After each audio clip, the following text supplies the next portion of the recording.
慢走啊！相信有这般美若天仙的婢女，爱慕不已。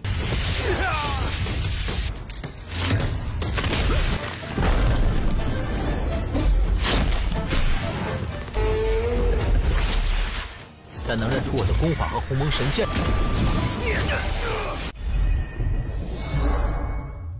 Hello guys, welcome back to Kobe Movie. Dan Deopak Boy, apa yang dilakukan itu selalu di luar nalar dan tidak terprediksi, seperti di part hari ini guys. Nah, part 362 kita bakal melihat nih, ada sekelompok orang yang bakal mencoba kayak ingin menghabisi Deopak Boy kita gitu guys, secara diam-diam. Baru aja sampai ke kota dan baru masuk, udah ada masalah aja nih.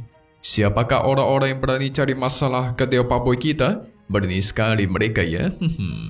Ini semua terjadi karena di part terakhir kita semua sudah melihat Han Yun yang menunjukkan kehebatan alkemisnya di hadapan Jenderal Sun Yuan.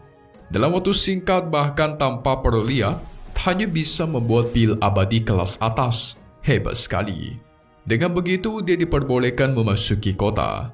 Xiao Sha pun ikutan masuk guys. Nah tetapi walaupun si Han Yun diperbolehkan masuk, si jenderal tetap tidak percaya kepada dia.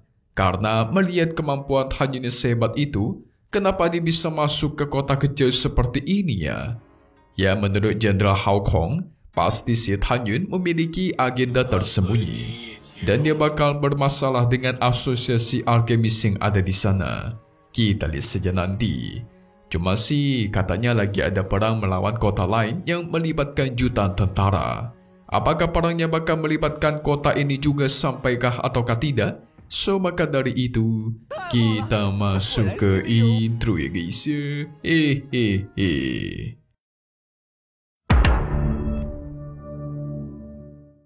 Singkat cerita, di dalam kota ada seorang wanita muda berambut biru yang asik memakan cemilan. Sampai pada akhirnya dia melihat sosok Han Yun dan langsung menghampirinya.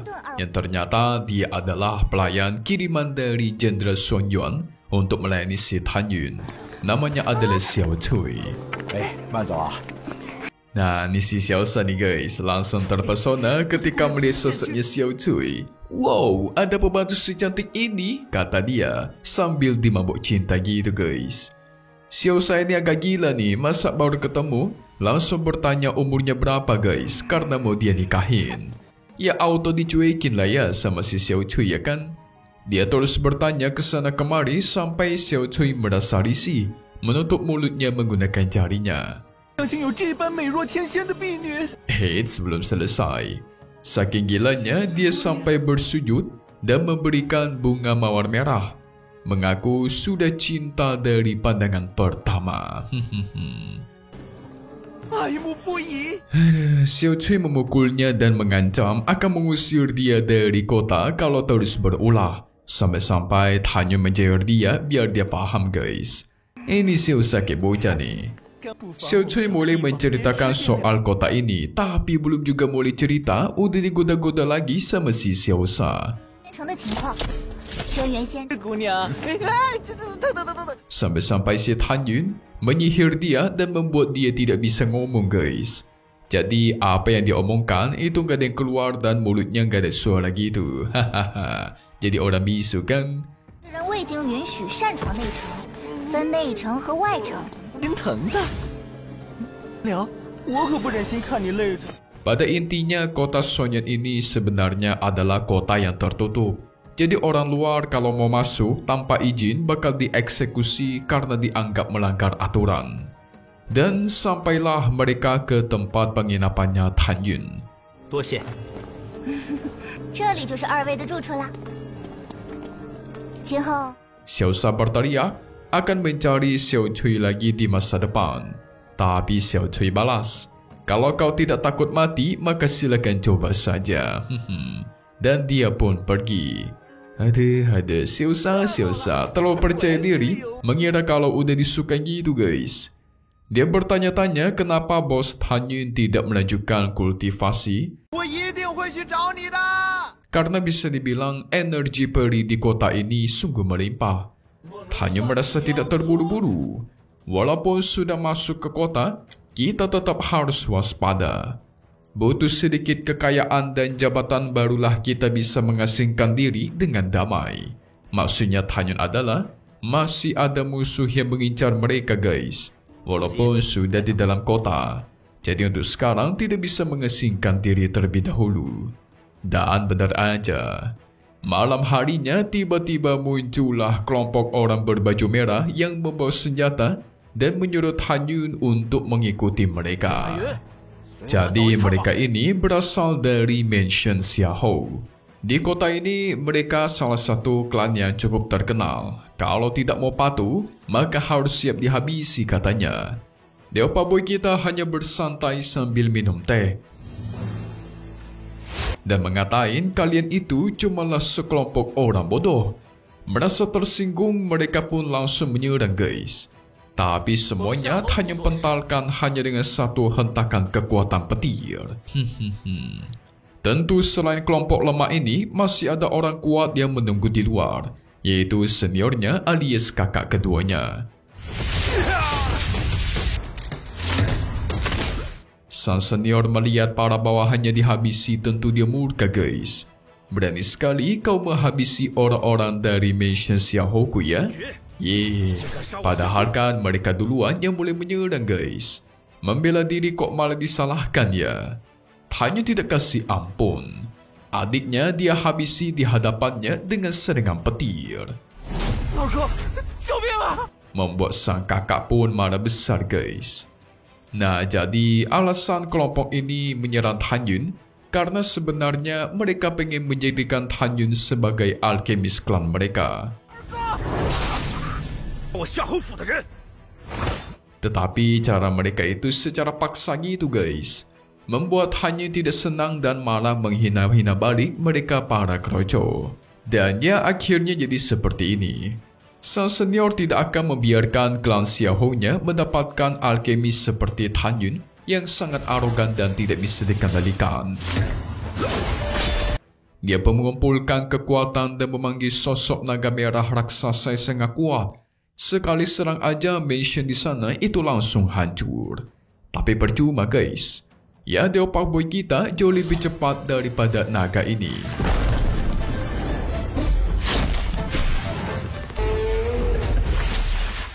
Kejar-kejaran terus terjadi. Di tengah pengejaran, Sid hanya berfikir, mungkin ada orang yang pernah mendengar legenda soal Hongmeng Supreme di alam abadi 9 surgawi ini.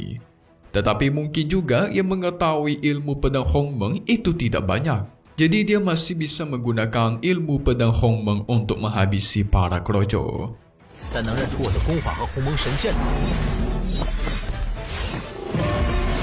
Segera pedang raksasa pun dilancarkan melawan naga merah dan mementalkan sang senior. Cuman tingkat 9 dewa abadi bukan apa-apa kata Tan Yun. Sang senior yang menerjang kembali, tetapi hanya tahan dengan mudah dengan satu tangan. Sekarang gantian si Dewa Pak Boy yang menghimpit dia guys.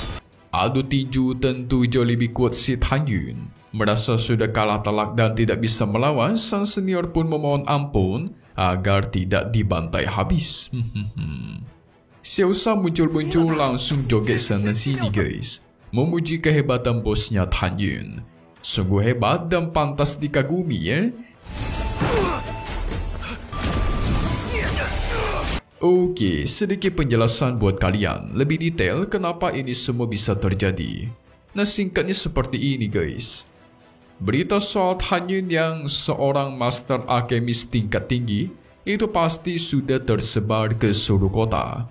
Apalagi kan Tan Yun sudah memohon duluan kalau dia tidak berada di bawah perintah dari penguasa kota langsung. Kalian bayangkan aja guys. Kalau Tan Yun tidak di bawah perintah penguasa kota, itu berarti si Tan Yun tidak ada orang yang melindungi dia karena penguasa kota tidak mengendalikan dia. Ibaratkan seekor domba yang gemuk itu dikelilingi oleh sekumpulan serigala. Nah, si Tan Yun itu dombanya, serigala adalah klan-klan yang ingin menangkap dia guys. Tapi bodohnya para serigala ini, mereka tidak melihat kalau Tan Yun itu bukan domba sembarangan. Lebih tepatnya, domba bertanduk iblis yang sangat kuat. Awalnya, Xiao Sha ingin mencari bantuan kepada Xiao Cui, supaya dia bisa mengirimkan orang buat melindungi mereka. Tapi ya bagi Tan Yun itu nggak guna guys. Melaporkan kepada Xiao Cui, karena kan si Tan Yun tidak berada di bawah perintah penguasa kota seperti kata Mimin tadi. Jadi yang gak bakal mau bantu juga mereka lah. Itulah alasan kenapa bisa terjadi seperti sekarang. Dan Teo Pak Boy kita sudah memprediksi itu semua. Yang paling penting adalah para musuh ini membawa kantong-kantong batu abadi atau kantong uang. Dengan menghabisi mereka, itu menghasilkan batu abadi yang banyak dan lebih cepat daripada mereka mencoba jualan. Tapi ya mission ini sudah hancur nih. Jadi mereka harus pindah tempat dan mencari ke tempat lain. Si senior masih mencoba menghasut Han Yun untuk masuk ke klan Xiaohou-nya. Dia bakal dijadikan sebagai tamu terhormat. Tetapi langsung ditampar sama Xiao Sha guys. Ditampar berkali-kali karena tindakan klan Xiaohou tadi yang keterlaluan terhadap bosnya. Main nyerang aja di awal-awal ya kan. Sang senior terus memohon, bakal memberikan apapun yang Tan Yun mau, bahkan rumah pun akan dia kasih.